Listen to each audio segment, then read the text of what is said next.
Hello दोस्तों, welcome to हमारे YouTube channel focus to success. दोस्तों आज की इस वीडियो में जीके जिसका टॉप 25 प्रश्न पढ़ने वाले हैं जो काफ़ी इंपॉर्टेंट और वीवीआई प्रश्न हैं।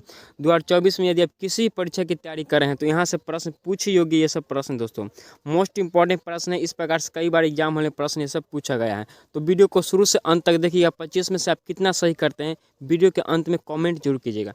चलिए देखते हैं क्वेश्चन नंबर 1। देखिए क्वेश्चन नंबर 1 है, भारत के कितने राज्य तट रेखा पर स्थित है? यानी भारत के ऐसे कितने राज्य हैं जो समुद्री तट से सटा हुआ है? राइट आंसर क्या हो जाएगा? ऑप्शन में बोलिए। सी इसका करेक्ट हो जाएगा। टोटल 9 राज्य है दोस्तों जो समुद्र रेखा से सटा हुआ है। सी इसका करेक्ट आंसर हो जाएगा, ठीक है ना। चलिए 2 नंबर प्रश्न देखिएगा। क्वेश्चन नंबर 2 है, भारतीय संविधान सभा में कुल कितनी महिलाएं सदस्य थी? यानी जब संविधान निर्माण हो रहा था उस समय महिलाओं की संख्या कितनी थी सभा में? राइट आंसर कितना हो जाएगा बोलिए। ए इसका करेक्ट हो जाएगा। टोटल 15 महिलाएं थी। याद रखिए दोस्तों 15 महिलाएं थी उस समय, ठीक है ना, जो सभा में उपस्थित थी, ठीक है। ए इसका करेक्ट आंसर हो जाएगा। इंपॉर्टेंट प्रश्न कई बार एग्जाम में पूछा गया है। चलिए 3 नंबर देखिएगा। क्वेश्चन नंबर 3 है, भारतीय संविधान को संविधान सभा द्वारा अंगीकृत किया गया। कब अंगीकृत किया गया? मोस्ट इंपॉर्टेंट प्रश्न है। भारतीय संविधान को संविधान सभा द्वारा कब अंगीकृत किया गया? 26 नवंबर 1949 को। 26 नवंबर 1949 को इसे अंगीकृत किया गया, ठीक है ना। शब्द पर ध्यान दीजिएगा दोस्तों, अंगीकृत कब? 26 नवंबर 1949 को। डी इसका करेक्ट आंसर हो जाएगा, ठीक है। चलिए 4 नंबर देखिएगा। क्वेश्चन नंबर 4 है, भारत ने क्रिकेट में आईसीसी T20 पुरुष विश्व कप कितनी बार जीता है? मोस्ट इंपॉर्टेंट प्रश्न दोस्तों, बताइए T20 जो होता है आईसीसी का इसमें यानी 20 ओवर में इंडिया ने कितनी बार जीता है खिताब? ठीक है ना। राइट आंसर क्या हो जाएगा? ऑप्शन नंबर ए इसका करेक्ट हो जाएगा, एक बार।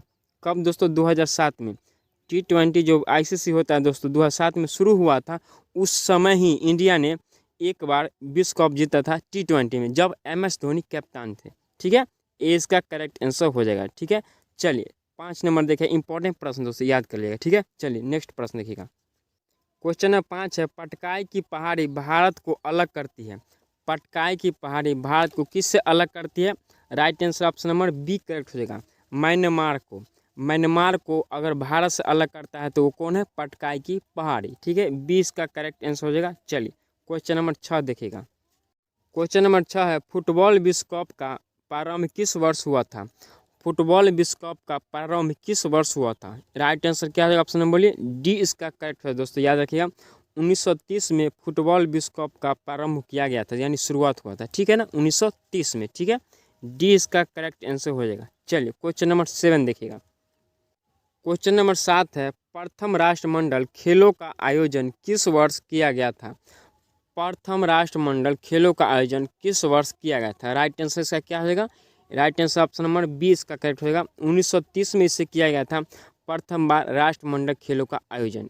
20 का करेक्ट आंसर हो जाएगा, याद कर लेगा, ठीक है ना। राष्ट्रमंडल खेलों का सबसे पहले शुरुआत कब हुआ था? 1930 में। और फुटबॉल विश्व कप का शुरुआत कब हुआ था? 1930 में, ठीक है। चलिए 8 नंबर देखिएगा। क्वेश्चन नंबर 8 है, क्षारीय विलयन का पीएच मान होता है सदैव। दोस्तों यहाँ समझिएगा 0 से 1 तक, 0 से कितना तक है? 14 तक इसका पैमाना होता है। 7 पर उदासीन होता है, ठीक है ना। और 0 से लेकर के 7 तक के अम्लीय होता है। क्या होता है? अम्लीय। और 7 जो होता है ना दोस्तों, 7 ये उदासीन होता है। क्या होता है? उदासीन होता है। और ये जो 14 तक, 7 से लेकर के 14 तक होता है, ये क्षारीय होता है। क्या होता है? क्षारीय होता है। तो इस प्रश्न में क्या कहता है? क्षारीय पीएच का मान कितना होगा? तो 7 से अधिक होगा। 7 से अधिक क्या होता है दोस्तों? क्षारीय होता है। 7 से कम क्या होता है? अम्लीय होता है। 7 क्या होता है? उदासीन होता है, ठीक है ना। तो डी इसका करेक्ट आंसर हो जाएगा। क्षारीय विलयन का पीएच मान कितना होता है? 7 से अधिक होता है, ठीक है। डी इसका राइट आंसर हो जाएगा। चलिए क्वेश्चन नंबर 9 देखिएगा। क्वेश्चन नंबर 9 है, जल का वाष्प में परिवर्तन कहलाता है। जल यदि वाष्प में परिवर्तन हो गया तो कौन सा परिवर्तन होगा? यह भौतिक परिवर्तन होगा दोस्तों। कौन?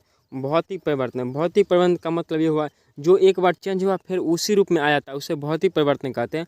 और रासायनिक परिवर्तन क्या होता है? एक बार चेंज होने का वापस उस रूप में नहीं आता, उसे रासायनिक परिवर्तन कहते हैं, ठीक है ना। तो इस प्रश्न का right answer option B correct हो जाएगा, भौतिक परिवर्तन, ठीक है ना। दूध से दही बना ये रासायनिक परिवर्तन है, ठीक है, तो इसे याद रखिएगा। चलिए 10 नंबर देखिएगा। क्वेश्चन नंबर 10 है, भारतीय अर्थव्यवस्था है। इंपॉर्टेंट प्रश्न है, कई बार ये प्रश्न पूछा है दोस्तों। VVI याद कर लीजिएगा, VVI प्रश्न है, ठीक है ना। स्टार ला कर रखिएगा। बताइए इसका राइट आंसर क्या हो जाएगा? भारतीय अर्थव्यवस्था है, क्या है, विकासशील है दोस्तों। सी इसका करेक्ट आंसर होगा। भारतीय अर्थव्यवस्था क्या है, विकासशील अर्थव्यवस्था है इंडिया का, ठीक है, सी इसका करेक्ट आंसर हो जाएगा। चलिए क्वेश्चन नंबर 11 देखिएगा। क्वेश्चन नंबर 11 है, भारत में सबसे पहले किस राज्य में सूर्य दिखाई देता है। इंपॉर्टेंट है, भारत में सबसे पहले सूर्य का प्रकाश किस राज्य में दिखाई देता है। अरुणाचल प्रदेश में, ठीक है ना, अरुणाचल प्रदेश में सबसे पहले दिखाई देता है। ये प्रश्न पूछा गया है कई बार, ए इसका राइट आंसर हो जाएगा। कहाँ, अरुणाचल प्रदेश में दोस्तों सबसे पहले सूर्य का किरण सबसे पहले दिखाई देता है। चलिए 12 नंबर देखिएगा। क्वेश्चन नंबर 12 देखिए दोस्तों, इंपॉर्टेंट प्रश्न है, भारत ने पहली बार हॉकी विश्व कप का खिताब कब जीता था। राइट आंसर क्या हो जाएगा इसका, ऑप्शन बोलिए। भारत ने पहली बार हॉकी विश्व कप का खिताब 1975 में जीता था, ठीक है, 1975 में, ए इसका राइट आंसर हो जाएगा, ठीक है, याद रखिएगा 1975 में। चलिए 13 नंबर देखते हैं। क्वेश्चन नंबर 13 है, भारत के किस राज्य में सत्रिया नृत्य शैली प्रसिद्ध है। सत्रिया नृत्य शैली प्रसिद्ध, सत्रिया नृत्य से याद रखिए दोस्तों असम, याद रखिए सत्रिया नृत्य यानी असम, डी इसका करेक्ट आंसर हो जाएगा, ऑप्शन नंबर डी इसका राइट आंसर है। चलिए क्वेश्चन नंबर 14 देखते हैं। क्वेश्चन नंबर 14 है, डेविस कप निम्नलिखित में से किस खेल से संबंधित है। बताइए डेविस कप किस खेल से संबंधित है। राइट आंसर क्या हो जाएगा, ऑप्शन नंबर सी इसका करेक्ट आंसर हो जाएगा, टेनिस से। याद रखिए टेनिस दोस्तों, टेबल टेनिस मत मारिएगा, ठीक है ना, टेनिस याद रखिए, क्या टेनिस, सी इसका राइट आंसर हो जाएगा, डेविस कप टेनिस से संबंधित है, ठीक है। चलिए क्वेश्चन नंबर 15 देखते हैं। क्वेश्चन नंबर 15 है, प्रतिवर्ष राष्ट्रीय बालिका दिवस कब मनाया जाता है। बताइए प्रतिवर्ष राष्ट्रीय बालिका दिवस कब मनाया जाता है। Right answer option number B correct हो जाएगा, 24 जनवरी को प्रतिवर्ष राष्ट्रीय बालिका दिवस मनाया जाता है। राष्ट्रीय बालिका दिवस 24 जनवरी को, ठीक है, बी इसका राइट आंसर हो जाएगा। और 5 जून को विश्व पर्यावरण दिवस मनाया जाता है, विश्व पर्यावरण दिवस मनाया जाता है, ठीक है ना, तो इतना याद रखिए। चलिए क्वेश्चन नंबर 16 देखिएगा। क्वेश्चन नंबर 16 है, भारत में हरित क्रांति का जनक किसे कहा जाता है। भारत में हरित क्रांति का जनक किसे कहा जाता है। इंपॉर्टेंट प्रश्न, इसका राइट आंसर क्या हो जाएगा, ऑप्शन नंबर सी करेक्ट हो जाएगा, एम.एस. स्वामीनाथन को, एम.एस. स्वामीनाथन को भारत में हरित क्रांति का जनक कहा था, ठीक है दोस्तों, याद रखिएगा हरित क्रांति का जनक इंडिया में किस कहा था, एम.एस. स्वामीनाथन को, सी इसका राइट आंसर हो जाएगा, ठीक है। चलिए 7 नंबर देखते हैं। क्वेश्चन नंबर 17 है, भारत में नई आर्थिक नीति कब अपनाई गई। भारत में नई आर्थिक नीति कब अपनाई गई, मोस्ट इंपॉर्टेंट प्रश्न, वीवीआई प्रश्न दोस्तों, याद रखिएगा। भारत में नई आर्थिक नीति 1991 में अपनाई गई, याद रखिए 1991, ठीक है ना, 20 का करेक्ट आंसर हो जाएगा। इंपॉर्टेंट प्रश्न याद रखिएगा, ठीक है ना। चलिए क्वेश्चन नंबर 18 देखिएगा। क्वेश्चन नंबर 18 है, भारत की पहली, देखिएगा क्वेश्चन नंबर 18 है, भारत की पहली औद्योगिक नीति की घोषणा हुई। भारत की पहली औद्योगिक नीति की घोषणा कब हुई थी, मार्च 1948 को, याद रखें दोस्तों, मार्च 1948 में भारत में पहली बार औद्योगिक नीति की घोषणा हुई थी, ठीक है। चलिए क्वेश्चन नंबर 18 का डी राइट आंसर हो जाएगा। 19 नंबर देखिएगा। क्वेश्चन नंबर 19 है, भारत की पहली महिला राज्यपाल का नाम क्या है। भारत की पहली महिला राज्यपाल का नाम है, बताइए क्या है, सरोजनी नायडू, क्या है, सरोजनी नायडू। इंपॉर्टेंट प्रश्न याद रखिए दोस्तों, भारत की पहली महिला राज्यपाल कौन है, सरोजनी नायडू, ये इसका राइट आंसर हो जाएगा। चलिए क्वेश्चन नंबर 20 देखिएगा। क्वेश्चन नंबर 20 है, भारत का राष्ट्रगान, भारत का राष्ट्रगान किसने लिखा था। राष्ट्रगान का मतलब समझ दोस्तों, जन गण मन, जन गण, ठीक है ना, इस प्रकार से होता है, जन गण मन उसे राष्ट्रगान कहते हैं। और वंदे मातरम होता है भारत का राष्ट्रगीत है, ठीक है ना। तो राष्ट्रगान कौन लिखा है, रविंद्रनाथ टैगोर, याद रखिएगा। राष्ट्रगीत, राष्ट्रगान, यहाँ पे क्या है, राष्ट्रगान रविंद्रनाथ टैगोर लिखे हैं। और राष्ट्रगीत क्या है दोस्तों, तो बंकिम चंद्र चटर्जी, ठीक है। तो इस प्रश्न का बी करेक्ट आंसर हो जाएगा, ठीक है, राष्ट्रगान रविंद्रनाथ टैगोर, ठीक है। चलिए 21 नंबर देखिएगा। क्वेश्चन नंबर 21 है, भारत के मध्य से कौन सी रेखा गुजरती है। भारत के मध्य से यानी इंडिया के बीचों बीच कौन सी रेखा गुजरती है। राइट आंसर ऑप्शन नंबर क्या हो जाएगा, बोलिए, सी करेक्ट हो जाएगा, कर्क रेखा, ठीक है दोस्तों, कर्क रेखा भारत के मध्य से होकर गुजरती है। और कुल 8 राज्य से होकर गुजरती है। कमेंट में बताइए कि कितने, कौन कौन राज्य से होकर गुजरती है। 8 राज्य से होकर गुजरती है कर्क रेखा भारत में, ठीक है ना। और कितने राज्य से होकर गुजरती है हम कई बार पढ़ा चुके हैं, कमेंट बॉक्स में जवाब दीजिएगा, ठीक है। चलिए 22 नंबर देखिएगा। क्वेश्चन नंबर 22 है, कांग्रेस की पहली महिला अध्यक्ष कौन थी। इंपॉर्टेंट प्रश्न है, कांग्रेस की पहली महिला अध्यक्ष कौन बनी थी। राइट आंसर ऑप्शन नंबर क्या हो जाएगा, बी करेक्ट हो जाएगा। Annie Besant, Annie Besant Congress की पहली महिला अध्यक्ष थी, बी इसका राइट आंसर हो जाएगा।